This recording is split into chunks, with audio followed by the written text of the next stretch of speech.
Guys, ఎలా ఉన్నారు? అందరూ బాగున్నారా? ఓకే, స్టార్ట్ చేద్దాం. అసలు మనం వాడే మందులు ఎక్కడ్నుంచొస్తాయో తెలుసా? ఆ మూలాల్లోకే వెళదాం పదండి. ఫ్యాక్టరీ లేదా ల్యాబ్ అనుకుంటున్నారా? కానే కాదు. సమాధానం మన చుట్టూ ఉన్న ప్రకృతిలోనే ఉంది. ఉదాహరణకి ఈ ఫాక్స్క్లో మొక్కనే చూడండి. కేవలం అందమైన పువ్వు కాదు, ప్రాణాలు కాపాడే గుండెమందు. ఈ శాస్త్రాన్నే ఫార్మకాగ్నసీ అంటారు. అంటే ప్రకృతి ఫార్మసీ గురించి తెలుసుకోవడమన్నమాట. అయితే ప్రకృతిలో మందులు వెతకడం కొత్తేమీ కాదు. దీనికి వేల ఏళ్ల చరిత్ర ఉంది. చూడండి, ప్రాచీన చైనా చక్రవర్తుల నుండి గ్రీకు వైద్యుల వరకు అందరూ ప్రకృతిలోనే మందులు వెతికారు. ఈ పురాతన గ్రంథాలే ఆధునిక వైద్యానికి పునాది వేశాయి. చాలా మందులకు ఇవే మూలం. సరే, చరిత్ర పక్కన పెడితే ప్రస్తుతం ఈ సహజ ఔషధాలు మనకు ఎక్కడ నుండి వస్తున్నాయి? వనరులు చాలా వైవిధ్యంగా ఉంటాయి. మొక్కలు, జంతువులే కాదు, సూక్ష్మజీవులు, బయోటెక్నాలజీ కూడా. మరి ఇన్ని రకాల మూలాల్నుంచొచ్చే మందుల్ని శాస్త్రవేత్తలు ఎలా వర్గీకరిస్తారు? మందులను వాటి నిర్మాణం బట్టి ఆర్గనైజ్డ్, అన్ఆర్గనైజ్డ్ అని రెండు రకాలుగా విభజిస్తారు. సహజ ఔషధాల నాణ్యత, స్వచ్ఛత కాపాడటమనేది ఒక పెద్ద సవాల్. ఈ కల్తీ అంటే ఏంటంటే అసలు మందును వేరే పదార్థాలతో మార్చేయడమన్నమాట. ఇది కావాలనే చేస్తారు, ముఖ్యంగా డబ్బు కోసం.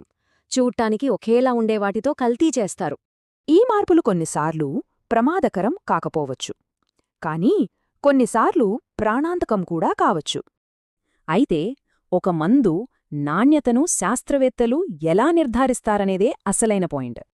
దానికి 5 దశల పద్ధతి ఉంది. ఇంద్రియాల నుండి మొదలుపెట్టి జీవ పరీక్షల వరకు చేస్తారు. ఈ పురాతన శాస్త్రం ఈ రోజుల్లో గతంలో కంటే చాలా ఎక్కువ ప్రాముఖ్యతను సంతరించుకుంది. ఆధునిక సైన్స్, పరిశ్రమలపై దీని ప్రభావం చాలా విస్తృతంగా ఉంది. ఇది చాలా ఆసక్తికరమైన విషయం. ఇది మన ప్రకృతిని, మనం వాడే మందులను కలిపే ఒక ముఖ్యమైన వారధిలాంటిది. భవిష్యత్తులో మనకు కావాల్సిన చికిత్సలు ఇంకెన్నో ప్రకృతిలో దాగి ఉన్నాయి. వాటిని కనుగొనడమే మిగిలింది. ఒక్కసారి ఊహించుకోండి. ఆ మనం ఒక 5,000 సంవత్సరాల క్రితం కాలంలో ఉన్నామనుకుందాం. ఓకే. ఎలాంటి సౌకర్యాలు లేని ఒక దట్టమైన అడవి మధ్యలో ఉన్నాం. విపరీతమైన కడుపు నొప్పితోనో లేక గుర్తు తెలియని జ్వరంతోనో ప్రాణాపాయ స్థితిలో ఉన్నాం. అయ్యో, చాలా భయానకమైన పరిస్థితి అది. అవునుగదా, మన చుట్టూ పచ్చని చెట్లు, వేలాది ఆకులున్నాయి. కాని వాట్లో ఒకాకు మన ప్రాణాన్ని నిలబెడుతుంది, పక్కనే ఉన్న మరో ఆకు నిమిషాల్లో మన గుండెను ఆపేస్తుంది. అవును, అదొక పెద్ద సవాలు. ఎందుకంటే ఆ రెండు ఆకులు చూట్టానికి ఆకుపచ్చగానే ఉంటాయి, దాదాపు ఒకేలా కనిపిస్తాయి కదా. ఎగ్జాక్ట్లీ. మరి అసలు ఏది మందు, ఏది విషం, ఈ రెండిటిని మన పూర్వీకులు ఎలా గుర్తించారు? సో ఈరోజు మనం చేయబోయే ఈ లోతైన విశ్లేషణలో సరిగ్గా ఇదే విషయాన్ని ఛేదించబోతున్నాం. రైట్, చాలా ఆసక్తికరమైన అంశం ఇది. మన దగ్గర ఉన్న ఫార్మకాగ్నసీ చాప్టర్ 1 పత్రాలు, అలాగే కొంతమంది విద్యార్థుల లోతైన చేతిరాత నోట్స్ ఆధారంగా ఈరోజు మనం మాట్లాడుకుందాం. అసలు ఈ ప్రాణాలను కాపాడే ఔషధాల అన్వేషణ ఎలా మొదలైంది అనేది చూద్దాం. తప్పకుండా. మీరు చెప్పిన ఆ అడవి నేపథ్యం నిజంగా ఈ చర్చకు కరెక్ట్గా సరిపోతుంది. ఎందుకంటే ఆనాడు ప్రాణాలు అరచేతిలో పెట్టుకుని మానవుడు వేసిన ఆ అడుగులే ఈనాటి ఆధునిక వైద్యానికి పునాదులు. నిజమే. ప్రకృతి అనే మహాగ్రంథాన్ని చదవడం మొదలుపెట్టిన ఆ ఘట్టాన్నే మనం శాస్త్రీయ పరిభాషలో ఫార్మకాగ్నసీ అని పిలుస్తాం. ఫార్మకాగ్నసీ, అసలు ఈ పదానికి అర్థమేంటంటారు? అంటే ఇది ఎక్కడ్నుండొచ్చింది? ఈ పదాన్ని కొంచెం జాగ్రత్తగా గమనిస్తే దీని మూలాలు గ్రీకు భాషలో దొరుకుతాయి. ఆ గ్రీకులో ఫార్మకాన్ అంటే మందు అని అర్థం. ఓకే, ఫార్మకాన్. అవును. అలాగే గిగ్నోస్కో అంటే జ్ఞానం సంపాదించడం అని అర్థం. అంటే సహజ సిద్ధంగా లభించే ఔషధాల గురించిన సంపూర్ణ జ్ఞానాన్ని సముపార్జించడమే ఈ శాస్త్రం యొక్క ముఖ్య ఉద్దేశం అన్నమాట. ఓహో, అంటే ప్రకృతిలో దాగి ఉన్న మందులను గుర్తించే ఒక అన్వేషణ అన్నమాట. అయితే ఈ పదాన్ని వేల సంవత్సరాల క్రితమే ఎవరైనా వాడారా, లేక ఇది ఈ మధ్యకాలంలో పుట్టుకొచ్చిన పేరా? వేల ఏళ్లుగా వాడుతున్న మందునకు ఆ ఖచ్చితమైన శాస్త్రీయ నామకరణం జరగడానికి 19వ శతాబ్దం వరకు ఆగాల్సి వచ్చింది. అంటే అంత సమయం పట్టిందా? అవునండి. 1815వ సంవత్సరంలో సిఏ సెడ్లర్ అనే జర్మన్ శాస్త్రవేత్త తన థీసిస్ అయిన అనలెక్టా ఫార్మకోగ్నోస్టికాలో మొట్టమొదటిసారిగా ఈ పదాన్ని వాడారు. అనలెక్టా ఫార్మకోగ్నోస్టికా పేరు కొంచెం కష్టంగానే ఉంది. అవును, కాని ఆ ఒక్క డాక్యుమెంట్ ద్వారా శతాబ్దాలుగా చెల్లాచెదురుగా ఉన్న వైద్య పరిజ్ఞానమంతా ఒకే గొడుగు కిందకు వచ్చింది. ఫార్మకోగ్నసీ అనేది ఒక ప్రత్యేక శాస్త్రంగా అవతరించిందక్కడే. అర్థమైంది. సరే, సహజ ఔషధాలు అనగానే మనకి వెంటనే ఆకులు, అలములు, వేర్లు, చెట్ల బెరడు గుర్తుకొస్తాయి కదా. బేసిక్గా ఫార్మకోగ్నోసీ అంటే కేవలం మొక్కల గురించి చదవడం అని చాలామంది అనుకుంటారు. ఆ అభిప్రాయం చాలా సాధారణమైనదే, కాని అది పూర్తిగా తప్పు. అవునా? అవునండి, ఫార్మకోగ్నసీ పరిధి మనం ఊహించిన దానికంటే చాలా విశాలమైనది. ఇది ప్రధానంగా 6 భిన్నమైన మూలాల నుండి వచ్చే ఔషధాలను విశ్లేషిస్తుంది. 6 మూలాల అవేంటో చెప్తారా? ఖచ్చితంగా. మొదటిది అందరికీ తెలిసినట్లే మొక్కలు. ఉదాహరణకు జీర్ణ సంబంధిత సమస్యలకు వాడే సెన్న ఆకులు, లేదా మలేరియా మహమ్మారికి ఒకప్పుడు ఏకైక విరుగుడుగా పనిచేసిన సింకోనా చెట్టు బెరడు లాంటివి. రైట్. సింకోనా గురించి మనం చాలాసార్లు విన్నాం. అవును, కాని ఇక్కడే అసలు ఆకర్షణీయమైన విషయం ఏమిటంటే రెండవ మూలం జంతువులు. జంతువుల నుంచా? అంటే ఎలా? ఎన్నో ప్రాణాధారమైన మందులు జంతువుల నుండి వస్తాయండి. మందుల తయారీలో వాడే బీస్వాక్స్ నుండి మొదలుపెడితే థైరాయిడ్ గ్రంథుల సారం, కాలేయ సారం వరకు జంతువుల నుండి సంగ్రహిస్తారు. వావ్! అంతేకాదు, ఒకప్పుడు మధుమేహ వ్యాధిగ్రస్తులకు ప్రాణదానం చేసిన ఇన్సులిన్ కూడా జంతువుల క్లోమగ్రంథి అంటే ప్యాంక్రియాస్ నుండే మొట్టమొదట తీశారు. జంతువుల నుండి తీయడం అర్థం చేసుకోగలం, ఎందుకంటే వాటికి మనకు కొంత జీవ సంబంధం ఉంటుంది కాబట్టి. కానీ మన నోట్స్లో 3వ మూలంగా ఖనిజాలు అని రాసుంది. రాళ్ళు, మట్టి నుండి కూడా మందులు తయారు చేస్తారా? నిస్సందేహంగా ఆస్బెస్టాస్, యాంటాసిడ్లలో వాడే చాక్, అలాగే కడుపులో ఇన్ఫెక్షన్ను లాగేసుకునే కయోలిన్ లాంటి మట్టిని కూడా నేరుగా మందుల తయారీలో వాడతారు. కయోలిన్ మట్టినా? ఇదసలు నేను ఊహించలేదు. ఇక 4వది చూస్తే సముద్ర జీవులు. ఓహో, సముద్రం అడుగునుండేవా? ఎగ్జాక్ట్లీ. సముద్రం అడుగున ఉండే స్పాంజులు, పగడాలు తమను తాము కాపాడుకోవడానికి కొన్ని విష రసాయనాలను ఉత్పత్తి చేస్తాయి. వాటిని డీకోడ్ చేసి మనం క్యాన్సర్ నివారణ మందులుగా మలుచుకున్నాం. అమేజింగ్! అలాగే ఆల్గే నుండి తీసే అగర్ అగర్ ఇంకో ఉదాహరణ. ఇక 5వ మూలం మన కంటికి కనిపించని సూక్ష్మజీవులు అంటే మైక్రోబ్స్. మైక్రోబ్స్ నుండి మందులెలా వస్తాయి? బాసిల్లస్ సబ్టిలిస్ అనే ఒక బ్యాక్టీరియా నుండి బాసిట్రాసిన్ అనే అద్భుతమైన యాంటీబయాటిక్ తయారవుతుంది. బ్యాక్టీరియాలు తమ శత్రు బ్యాక్టీరియాలను చంపడానికి ఉత్పత్తి చేసే రసాయనాన్నే మనం యాంటీబయోటిక్గా వాడుకుంటున్నాం. వావ్! శత్రువు దెబ్బను శత్రువుకే తిప్పికొట్టడం అన్నమాట. ఇది నిజంగా అద్భుతం. మరి 6వదేంటి? 6వది ఈ జాబితాలో అత్యంత ఆధునికమైనది బయోటెక్నాలజీ. బయోటెక్నాలజీ అంటే ల్యాబ్లో చేసేది కదా? అవును. ఉదాహరణకు రీకాంబినెంట్ డిఎన్ఏ టెక్నాలజీ ద్వారా మనమిప్పుడు ఇన్సులిన్ లేదా హ్యూమన్ గ్రోత్ హార్మోన్లను ల్యాబ్లో తయారు చేస్తున్నాం. ఒక్క నిమిషం ఇక్కడే ఆగుదాం. ఈ రీకాంబినెంట్ డిఎన్ఏ టెక్నాలజీ అనేది వినడానికి కొంచెం టెక్నికల్గా ఉంది. అసలు ఈ టెక్నాలజీలో ఏం జరుగుతుందో సరళంగా విడమర్చి చెబుతారా? తప్పకుండా. ఇది చాలా ఆసక్తికరమైన మెకానిజం అండి.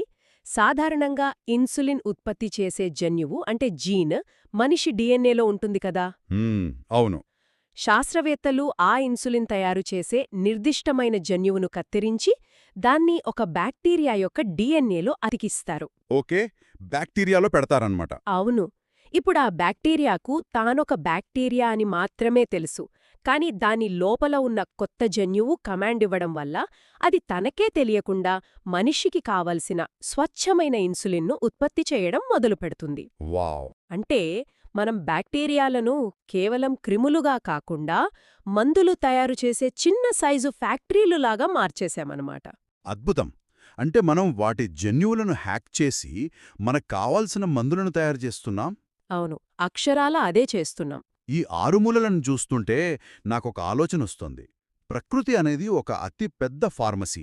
కానీ అందులోని మందుల డబ్బాల మీద లేబుల్స్ అన్నీ మనకు అర్థంగాని ఒక గ్రహాంతర భాషలో రాసున్నాయి. ఆ భాష రసాయన శాస్త్రం కదా. Beautiful analogy. ఫార్మకోగ్నసీ అనేది కేవలం ఆ ఫార్మసీలోకి వెళ్లటం కాదు, ఆ గ్రహాంతర భాషను డీకోడ్ చేసి ఏ మందు దేనికి పనిచేస్తోందో మనకు అర్థమయ్యేలా చెప్పే ఒక అనువాదకుడు అనిపించుకుంటోంది. ఎంత అద్భుతమైన పోలిక తెచ్చారండి. నిజమే. ఆ లేబుల్స్ చదవడం రానప్పుడు మన పూర్వీకులు ఆ ఫార్మసీలో ఎలాంటి సాహసాలు చేశారో చూస్తే నిజంగా ఆశ్చర్యం వేస్తోంది. ఆహా, అదే నా తర్వాతి ప్రశ్న. వేల సంవత్సరాల క్రితం ఎలాంటి పరిజ్ఞానం లేని ఆ కాలంలో వాళ్ళు ఈ ప్రయాణాన్ని అసలు ఎలా మొదలుపెట్టారు? అది ఒక పెద్ద చరిత్రే అని చెప్పాలి. అవును, మన పత్రాల్లోని చారిత్రక రికార్డుల్ని చూస్తే బుర్రపాడైపోతుంది. ఆ కాలంలో అంటే బీసీ 1600 నాటి ఈజిప్షియన్ పత్రం పాపిరస్ ఎబర్స్లో ఏకంగా 800 ఫార్ములాలు, 700 వేర్వేరు మందులు గురించి రాసుందట. అవునండి, అది ఒక అద్భుతమైన డాక్యుమెంట్. అలాగే బీసీ 3000 కాలంలో చైనీస్ చక్రవర్తి షెన్ నంగ్ రాసిన పెన్ త్సావ్ అనే గ్రంథంలో 365 మందులున్నాయని రాశారు. ఆ కాలంలోనే షెన్నంగ్ ఇన్ని వందల మందులను ఎలా కనిపెట్టగలిగారు? షెన్నంగ్ గురించి ఒక ఆసక్తికరమైన కథ ప్రచారంలో ఉందండి. ఆయన తన శరీరం మీదే స్వయంగా ప్రయోగాలు చేసుకునేవారని చెబుతారు. తన మీద తానేనా? అవును, రోజుకు 70 రకాల విషపూరితమైన ఆకులను తిని వాటి ప్రభావాన్ని అంచనా వేసి తిరిగి విరుగుడు ఆకులను వాడేవారట. మై గాడ్, చాలా రిస్క్ కదా ఇది. ఖచ్చితంగా. ఆయన ప్రయోగాలు ఎంత తీవ్రంగా సాగాయంటే ఆయన ఆకులను వేడి ఇళ్లల్లో ఉడకబెట్టి తాగుతున్న క్రమంలో అనుకోకుండా టీని కనిపెట్టారని చరిత్ర చెబుతోంది. వావ్! టీని అలా కనిపెట్టారా? భలే ఉంది. ఇదంతా ఒక ఎత్తైతే మన భారతీయ వైద్య వ్యవస్థ గురించి కూడా నోట్స్లో రాశారు కదా. చరకుడు, సుశ్రుతుడు ఈ మందులను ఎలా వర్గీకరించారు? దీని మనం ఒక విశాల దృక్పథంతో చూస్తే మనవాళ్లు చాలా అడ్వాన్స్డ్ అని అర్థమవుతుంది. చరకుడు రాసిన చరక సంహితలో కేవలం మందుల పేర్లు రాయలేదు, వాటి పనితీరు ఆధారంగా ఒక లాజిక్తో విభజించారు. అంటే గ్రూప్స్ లాగా చేశారా? అవును, ఆయన 50 రకాల మూలికల గ్రూపులను తయారుచేశారు. ప్రతి గ్రూపులో 10 మూలికలు ఉండేలా అమర్చారు. అంటే జ్వరాన్ని తగ్గించే 10 మూలికలు ఒక గ్రూపులో, నొప్పులు తగ్గించేవి ఇంకో గ్రూపులో, ఇలా వాటి యాక్షన్ బట్టి వర్గీకరించారు. చాలా సిస్టమాటిక్గా ఉందే. మరి సుశ్రుతుడు? సుశ్రుతుడు అయితే తన గ్రంథంలో 760 మూలికలను వాటి లక్షణాల ఆధారంగా 7 సెట్లుగా విభజించారు. ముఖ్యంగా సర్జరీకి ముందు వాడే మత్తుమందులు, గాయాలు మాన్పే మూలికలపై ఆయన స్టడీ ఎంతో లోతైనది. ఒక నిమిషం ఆలోచించండి. పరిశీలన, వర్గీకరణ అంటున్నారు, బాగానే ఉంది. కానీ అప్పట్లో ల్యాబొరేటరీలు లేవు, మైక్రోస్కోపులు లేవు. ఏ ఆకు తింటే ఏమవుతుందో తెలుసుకోవడానికి ఏకంగా ఒక పెద్ద ట్రయల్ అండ్ ఎర్రర్ పద్ధతిని వాడారు కదా. అవును. ఒక ఆకు తింటే జ్వరం తగ్గుతుంది, ఇంకో ఆకు తింటే గుండె ఆగిపోతుంది. ఇలా తెలుసుకోవడానికి ఆనాడు మానవాళ్లే ఒక ప్రయోగశాలగా మారిందా? ఈ క్రమంలో ఎంతమంది ప్రాణాలు కోల్పోయారో కదా. ఇది అత్యంత ప్రమాదకరమైన జూదం కాదా? మీరడిగిన ప్రశ్న అత్యంత లాజికల్గా ఉందండి. పైకి చూస్తే అది గుడ్డిగా చేసిన ప్రయత్నంలా అనిపిస్తుంది. కాని మన పూర్వీకులు ప్రతి ఆకును నేరుగా నమ్మిలి ప్రాణాల మీదకు తెచ్చుకోలేదు. మరి ఎలా కనిపెట్టారు? వాళ్లు ప్రకృతిని అత్యంత నిశితంగా గమనించారు. వారు ప్రకృతితో మమేకమై జీవించడం వల్ల ముఖ్యంగా జంతువుల ప్రవర్తనను రికార్డు చేశారు. ఏ జంతువు గాయపడినప్పుడు ఏ చెట్టు బెరడుకు రుద్దుకుంటోంది, ఏ పక్షి జబ్బుపడినప్పుడు ఏ పండ్లు తింటోంది, ఇవన్నీ వారి తొలి పాఠాలు. ఓహో, అంటే జంతువులను చూసి నేర్చుకున్నారన్నమాట. అవును, ఆ తర్వాతే తమపై ప్రయోగాలు చేసుకునేవారు. ఈ పరిశీలన విధానమే గ్రీకు శాస్త్రవేత్తల్లో కూడా మనకు కనిపిస్తుంది. గ్రీకు తత్వవేత్తలు కూడా ఈ రంగంలో చాలా ముందున్నారని విన్నాను. అవును కదా. ఫాదర్ ఆఫ్ మెడిసిన్ అనబడే హిపోక్రేట్స్ మానవ శరీర నిర్మాణంపై దృష్టి పెడితే, అరిస్టాటిల్ జంతు సామ్రాజ్యం మీద అధ్యయనం చేశారు. ఆయన శిష్యుడు థియోఫ్రాస్టస్ వృక్ష సామ్రాజ్యాన్ని లోతుగా పరిశీలించారు. రైట్, వీళ్లంతా విడివిడిగా అధ్యయనం చేశారు. అవును, అయితే వీటన్నింటినీ కలిపి ఒక అద్భుతమైన గ్రంథంగా మార్చింది మాత్రం డయోస్కోరైడ్స్. క్రీస్తు శకం 40 మరియు 80 మధ్యకాలంలో ఆయన విశేషంగా ప్రయాణాలు చేస్తూ దాదాపు 600 రకాల ఔషధ మొక్కల లక్షణాలను వర్ణించారు. 600 మొక్కలా? అవునండి. డి మెటీరియా మెడికా అనే ప్రసిద్ధ గ్రంథాన్ని రాశారు. ఆయన సేకరించిన ఆ అపారమైన జ్ఞానానికి గౌరవంగానే ఆయన్ని ఫాదర్ ఆఫ్ ఫార్మకోగ్నసీ అని పిలుస్తారు. డయోస్కోరైడ్స్, ఫాదర్ ఆఫ్ ఫార్మకోగ్నసీ. ఓకే, మరి కార్ల్ లిన్నెయస్ ప్రవేశపెట్టిన బైనామియల్ విధానం గురించి కూడా మన నోట్స్లో ఉంది. అవును. ఆ తర్వాత కాలంలో స్వీడిష్ శాస్త్రవేత్త కార్ల్ లిన్నెయస్ మొక్కలకు ఈ బైనామియల్ విధానాన్ని తెచ్చారు. ఈ బైనామియల్ విధానమంటే మొక్కలకు 2 పేర్లతో శాస్త్రీయ నామకరణం చేయడమే కదా. దానివల్ల అప్పట్లో వచ్చిన ఉపయోగమేమిటి? ముఖ్యంగా చెప్పాలంటే భాషల వల్ల వచ్చే గందరగోళాన్ని ఇది పూర్తిగా తొలగించింది. ఉదాహరణకు, మన దగ్గర సర్ఫగంధ అని పిలిచే మొక్కను ఇంకో దేశంలో వాళ్ల భాషలో ఇంకో పేరుతో పిలుస్తారు కదా. అవును కదా. దీనివల్ల శాస్త్రవేత్తల మధ్య సమాచార మార్పిడి చాలా కష్టమయ్యేది. కార్ల్ లిన్నేయస్ ప్రతి మొక్కకు ఒకే ఒక అంతర్జాతీయ పేరు ఉండాలని నిర్ణయించారు. ఉదాహరణకు రావోల్ఫియా సర్పెంటీనా లాంటి పేర్లు. దీనివల్ల ప్రపంచవ్యాప్తంగా వృక్షశాస్త్రమంతా ఒకే తాటిపైకి వచ్చింది.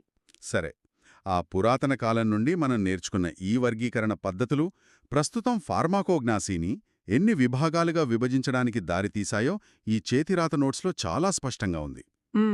ఇక్కడే అసలైన ఆసక్తికరమైన విషయం మొదలవుతుంది. మనకు సాధారణంగా కనిపించే మొక్కల్లో ఎంతటి శక్తి దాగి ఉందో చూస్తే ఆశ్చర్యం వేస్తోంది. ఉదాహరణకు వింక అంటే మనం ఇంటి ముందు పెంచుకునే బిళ్లగన్నేరు మొక్క కదా. అవునండి, అదే. దాన్ని క్యాన్సర్ నివారణ మందులలో ఉపయోగిస్తారని ఆ నోట్స్లో రాసింది.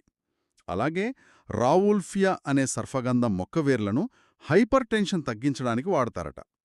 మన చుట్టూ రోజూ చూసే మొక్కల్లో ఇంత సైన్స్ ఉందా? ఖచ్చితంగా ఉందండి.